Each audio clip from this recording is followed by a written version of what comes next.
Hindi ko kasi ma'am alam talagang gusto ng babae. Oo ma'am kasi anniversary. actually ma'am wala nga ma'am ako kaplano-plano na naisip ko nga sa Maynila ako. Taka ko kaya baka may makita ma'am akong bag. Pero ma'am wala na akong alam na tungkol sa bag niya. Tapos nandun na kayo ma'am. Parang tinignan ko na lang yung past vlog niya na may pinamimilian-milian na. So, Buti po, nasama kami sa mga plano. Hindi ma'am, Kahit hindi unplanned ko kasi, hindi ko kasi ma'am alam talagang gusto ng babae. Di ba pag bag talaga matik gusto ng Hello po, ma'am. Nice to meet you. Wow! Wow!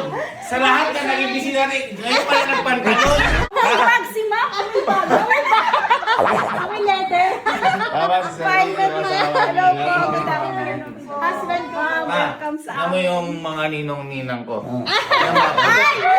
Pagdating pa lang, hindi na mamibigay sa'yo, ma. Hindi na mo.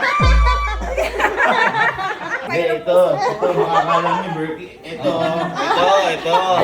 Bakit naman kasi si Ma'am na-meet ko dito sa canteen? Feel gusto ko doon sa shop eh. Yun nga. Kaya pinapunta ko na si Madam dito. Kuha ko tayo sa shop magkita-kita.